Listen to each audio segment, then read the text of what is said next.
नमस्कार दोस्तों, आज हम पहुंच चुके हैं मसूरी और हम जा रहे हैं सुरकंडा जो कि एक बहुत ही पौराणिक जगह है, बहुत ही अच्छी जगह है और मान्यता बहुत है सुरकंडा की। बिकॉज मैं आपको बता देता हूँ, संक्षेप में बता देता हूँ, पूरी स्टोरी मैं वहीं जाके बताऊँगा। सुरकंडा देवी में माँ सती जी का जो सर गिरा था, जिस वजह से उस जगह का नाम सुरकंडा पड़ा है। तो सर गिरा था, इस वजह से सरकंडा पड़ा। और अभी मैं फ़िलहाल यहाँ पर मसूरी में हूँ। यहाँ से मतलब मसूरी भी क्या कहूँ, ये मसूरी के क्षेत्र में ही हूँ और यहाँ से लगभग 20 किलोमीटर के आसपास जो है, एग्जैक्टली मैं आपको बता नहीं पाऊँगा बिकॉज एग्जैक्टली मुझे भी नहीं पता कितना दूर है। तो 20 या 25 किलोमीटर के आसपास यहाँ से मसूरी से है। और यहाँ देखिए अभी मौसम जो है बहुत शानदार हो रहा है इस तरफ। इस समय नवरात्र चल रहे हैं, तो अभी जाते हुए हमें बहुत भीड़ मिलेगी श्रद्धालुओं की। बहुत ज़्यादा श्रद्धालु इस समय पहाड़ों पे देवी के स्थान पे ज़रूर आते हैं। और जैसे आपको पता ही है कि जो भगवान है हमारे पहाड़ में ही बसे हैं। बिना देरी करे आगे चलते हैं, वैसे भी मौसम बहुत सुहाना हो रहा है। तो हम पहुंच चुके हैं सुरकंडा देवी और यहाँ पर देखिए गाड़ियों की जो भीड़ है, यात्रियों की जो भीड़ है लगी बनी है।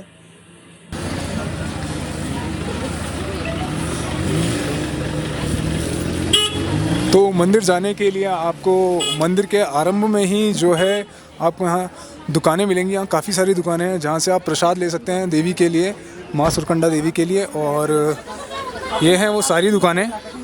तो ये है रास्ता जो कि सुरकंडा देवी मंदिर के लिए है। ये पैदल मार्ग है जिसकी लगभग दूरी यहाँ से पैदल की दूरी है 1.5 किलोमीटर की। तो आपको दिखाता हूँ मैं, आगे चलते हैं ऊपर की तरफ। दोस्तों अब हम पहुँच चुके हैं जहाँ से माँ सुरकंडा देवी की मंदिर की यात्रा शुरू होती है, पैदल मार्ग की यात्रा शुरू होती है। ये यात्रा जो है लगभग 1.5 किलोमीटर की है। आप यहाँ से ट्रॉली के माध्यम से भी जा सकते हैं। तो ट्रॉली का टिकट जो है वो आगे चल के हमें पता लगेगा। तो सुबह 9 बजे से शाम के 5 बजे के बीच में ट्रॉली का जो सेवाएं हैं वो शुरू रहती हैं। तो और इस समय मैं हूँ यहाँ के द्वार पे खड़ा हुआ। यहीं से यात्रा प्रारंभ होती है पैदल मार्ग की। और ट्रॉली भी जो है यहाँ से थोड़ी ऊपर जाकर हमको ट्रॉली का भी मिलेगा। तो आगे चलना है ऊपर की तरफ। तो चढ़ाई की बात हो रही है, उधर पे भी चढ़ाई रहती है ना। तो दोस्तों प्राण जो है बाहर आ गए चढ़ते चढ़ते। तो यहाँ से मिलती है ट्रॉली जिसका किराया 210 रुपये पर व्यक्ति है। तो दोस्तों हम बैठ चुके हैं उड़न खटोला में और उड़न खटोला की यात्रा यहाँ से शुरू हो रही है। तो ये बहुत अच्छा हो चुका है अब श्रद्धालुओं के लिए। नहीं तो पहले श्रद्धालुओं को खच्चर में जाना पड़ता था, पहले पैदल यात्रा करनी पड़ती थी। तो ये है व्यू, यहाँ का शानदार व्यू जो कि आप देख रहे हैं इस समय।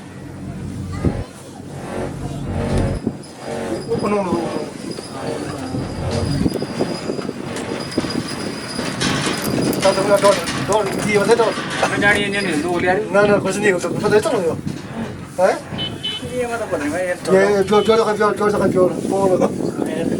ये है बहुत शानदार व्यू, बेहतरीन। नीचे देखिए आप, दुकानें हैं उस तरफ की ओर, ये जहाँ पर हमने गाड़ी पार्क करी थी। हम बिल्कुल टॉप पे आ चुके हैं और यहाँ से जो है आपका व्यू बिल्कुल साफ दिखता है। तो हम खटोला से यहाँ तक पहुँच चुके हैं, ट्रॉली से यहाँ तक पहुँच चुके हैं। यहाँ से बस चंद कदमों की दूरी पे माता का मंदिर है और डायरेक्ट अब हम वहाँ आपको ले जाके दिखाते हैं कि मंदिर कितना खूबसूरत है, कितना प्यारा है, कितना पौराणिक मंदिर है।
चलते हैं मंदिर के अंदर और पंडित जी से जानते हैं इस मंदिर की पौराणिक कथा के बारे में। पंडित जी, मैं आपसे आपका क्षण मात्र का समय दूंगा और मैं ये जानना चाहूँगा कि ये जो मंदिर है इसकी पौराणिक कथा क्या है, आप मुझे इसके बारे में थोड़ा संक्षेप में बता दें ताकि मैं सभी लोगों तक ये पहुंचा सकूं कि मंदिर की कथा क्या है। जी, आपके इस चैनल के माध्यम से सनातन धर्मावलंबी जितने भी पूरे विश्व के अंदर है सबका हार्दिक स्वागत और अभिनंदन करते हैं। माँ भगवती सुकुंडा की परिसर और धाम से माँ भगवती सुरेश्वरी सुकुंडा जो है भगवती सती का स्वरूप है। दक्ष राजा की कन्या के रूप में जब भगवती सती ने जन्म लिया, भगवान शंकर से विवाह हो, आपस में थोड़ा अनमन रहा तो कनखल में यज्ञ करवाया दक्ष ने। तो उस यज्ञ में जो है विधिवत उनको सम्मान नहीं उन्होंने देखा तो आवत ही हर्षे नहीं और नैनन नहीं सने तुलसी तहा न जाइए चाहे कंचन वर्षे। लेकिन फिर भी सती जी चली गई। जी जी जी बिल्कुल। जिस परिप्रेक्ष्य में उन्होंने स्वयं अग्नि से कुछ लोग कहते हैं कि उन्होंने कुंड में जो है छलांग लगी, नहीं, स्वयं उन्होंने अग्नि को प्रज्वलित किया जी और कहा कि जब तक ये कलेवर रहेगा, क्योंकि तुम्हारे कलेवर से मेरा जन्म हुआ है। गलत है जी भाई, पिता के कलेवर से तो बच्चा होता है नहीं। बिल्कुल सही बात। तो इस कलेवर का रिश्ता बना रहेगा जब तक मेरा जीवन रहेगा, मेरा शरीर रहेगा। इसलिए जब ये कलेवर ही नहीं रहेगा तो आपका हमारा रिश्ता क्या। रिश्ता और जो शिवद्रोही है उससे मैं रिश्ता रखना नहीं चाहती। अच्छा। तो उस परिप्रेक्ष्य में भगवती ने दाम ने स्वयं जो है अपने को दहा कर दिया और भगवान शंकर ने उठाकर उनको कैलाश ले जाना चाहा। जी। तो जब भगवती वो त्रिशूल पे लटका कर यहाँ पर पहुँचे, अच्छा, त्रिशूल पे लटका कर यहाँ पर पहुँचे और कैलाश मानसरोवर ले जाना चाहा। अच्छा। तो उस परिप्रेक्ष्य में यहाँ पर वो जो है अंतरिक्ष में चले गए। और अंतरिक्ष का मतलब होता है आकाश। वो जब हम 29 किलोमीटर से ऊपर हो जाते तो अंतरिक्ष तो वहाँ लटके रह गए। तो भगवान विष्णु ने अपने सुदर्शन चक्र को आदेशित किया, उनके खंड खंड करके उस परिप्रेक्ष्य में भगवती सती का सिर और कंठ का जो भाग है, पीछे वाला भाग है जी, वो यहाँ पर गिरा। जिस सर गिरा तो इसलिए हाँ, सरकंडा, सर और कंठ तक गिरा। इसलिए भगवती को सुरकंडा नाम से कहा गया। जी। ये सुरकट पर्वत है, इच्छित वरदायिनी है भगवती सुरकंडा।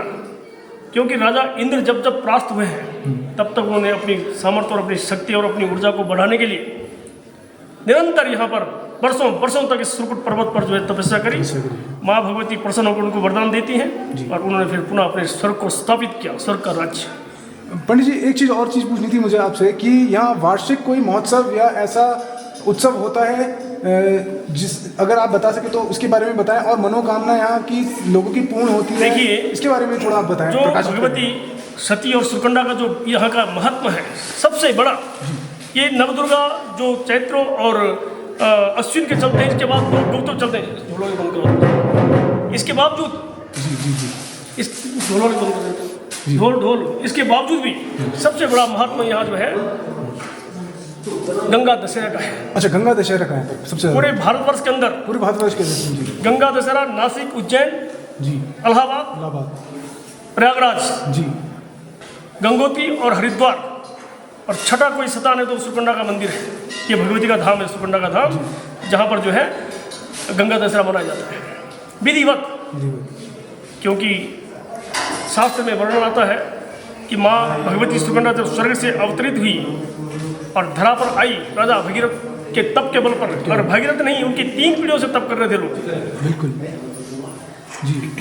तो उस समय माँ भगवती सुरकंडा के इस सुरकुट पर्वत पर एक बूंद उन्होंने माँ का स्नान करने के लिए, माता जी को नमस्कार करने के लिए गंगा जी यहाँ पर पहुँची। आज भी इस जो भगवती का ये दिव्य धाम है, इसके जो गर्भगृह है, इसके ठीक नीचे एक पानी का स्रोत है। अच्छा। 10,000 हाइट पर, 10,000 और जो कि यहाँ से 50 मीटर नीचे निकलता है। अच्छा। आपने देखा होगा। तो उस जल में और गंगा जल में कोई फर्क नहीं। उस जल में गंगा जल में लोग विधि पर उसका जो है, जिस तरह से गंगा जल का प्रयोग करते हैं ऐसे उसका प्रयोग करते हैं। तो यहाँ जो वार्षिक उत्सव है उसका कोई दिन निश्चित है? दिन बिल्कुल गंगा दशहरा। अच्छा, गंगा दशहरा ज्येष्ठ के महीने, ज्येष्ठ के महीने में जब 10वीं तिथि होती है उस दिन समस्त विश्व में, तो उसी दिन भारतवर्ष में गंगा दशहरा होता है जी, और गंगा जी का आगमन का दिवस माना जाता है। अच्छा पंडित जी, यहाँ पर मैंने सुना है कि मनोकामना भी पूर्ण होती है, तो इसके बारे में लोगों की क्या मनोकामना पूर्ण हुई है? यम यम चिंतते कामं तम तम प्राप्नोति निश्चितम। भगवती कहती है स्वयं कि कामना तुम करो, क्या चाहते हो, और अनन्या चिंतयन्तो माम ये जना परवासते तेषां नित्याभियुक्तानां योगक्षेमं वहाम्यहम्। जिस प्रकार से आप यदि अनन्य गति से तुम मेरी शरण में आ जाते हो तो निश्चित मैं तुम्हारी संपूर्ण सुरक्षा की गारंटी लेती हूँ। या गारंटी लेता हूँ, परमात्मा कह रहे हैं, भगवान कह रहे हैं, ठीक। लेकिन कामना क्या है? कामना आप करेंगे, आप किस कामना से कर रहे हैं? आप चोरी की कामना करेंगे तो निश्चित पूर्ण होगी, क्योंकि माँ, क्योंकि वो दयालु होती है, सहज होती है, कृपालु होती है, जानती है कि बच्चा पुड़िया खा रहा है, फिर भी 10 रुपये दे देते हैं, उनका कोई बात नहीं। तो भगवती के, लेकिन कर्म तुम्हें भुगतना है। क्यों? कर्मण्येवाधिकारस्ते माँ फलेषु कदाचन माँ कर्म फल हेतुर्भूर्माते संगोत्स कर्मणि। ठीक। तो ये गुरु जी, ये जो मनोकामना है पंडित जी, ये कितने दिन के इनकी, इसकी कोई अवधि है? अवधि तो ऐसा है, ये निष्ठा पर बात करता है जी। भगवती जब इस क्षेत्र के लोग अनावृष्टि से बहुत जो है व्याकुल हो जाते हैं, आर्त भाव जब उनका हो जाता है, करुणमयी भाव से जब वो पुकारते हैं, तो उसी दिन, सेम दिन पर, उसी दिन जो है भगवती उनको अपने वर्ण को जो है आदेशित करके तो तुरंत वर्षा पैदा करती है उसी दिन, और लोग मांगने आते हैं वर्षा। तो मनोकामना पूर्ण करने के लिए यहाँ पर क्या कुछ फल चढ़ाने पड़ते हैं? क्या? कुछ नहीं, तो मन से है मनोकामना, तो मन से सिर्फ भगवती से बनना पड़ता है। ठीक। कुछ लोग जो है एक धागा भी बांध लेते हैं अपनी श्रद्धा के लिए, और निश्चित तौर पर जो है जो श्रद्धा से बांधता है, एक तो परीक्षा की बात है, एक श्रद्धा की बात है। तो जो श्रद्धा से बांधता है निश्चित उसकी मनोकामना पूर्ण होती है। मैंने आपसे कहा कि आपका अगर अनन्य गति जो है, ठीक है, और भगवती सुपर्णा जो है उसका कहीं नाचने का नहीं, कहीं कूदने का कोई मतलब नहीं, तो वो तो वाणी में है।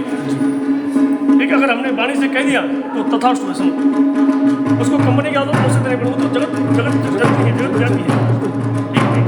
अपने भक्तों के जो है वो वाणी में विराजमान है, और सब किसी भक्त ने जो है गदगद होकर, जिसको कहते हैं ना, कि अगर वो गदगद होकर उसने हाथ रख दिया, समझ उसका मनोकामना उतार। बहुत बहुत धन्यवाद पंडित जी। धन्यवाद पंडित जी, आपने इतनी अच्छी हमको ये जो कथा थी ये बताई, इसके बारे में तो हमने पंडित जी से सुनी इस जगह के बारे में, मंदिर के बारे में, कि क्या कथा थी, क्या पौराणिक कथा है। तो सही में ये कथा तो मुझे लगता है किसी को, कुछ लोगों को पता होगी, कुछ लोगों को नहीं पता होगी, लेकिन सही में वाकई में ऐसी जगह पर आकर, इस जगह पर आकर खाली घूमने का मकसद नहीं होना चाहिए, इस जगह पर आकर जानने का मकसद होना चाहिए कि आपकी संस्कृति क्या है, आपका धर्म क्या है, ताकि आप जाएं, आगे जाएं और अपने बच्चों को आगे आने वाले भावी पीढ़ी को भी समझाएं और इससे जोड़कर रखें। तो अभी चलते हैं, मैं आपको बाहर से दिखाता हूँ मंदिर किस प्रकार से सुशोभित हो रखा है।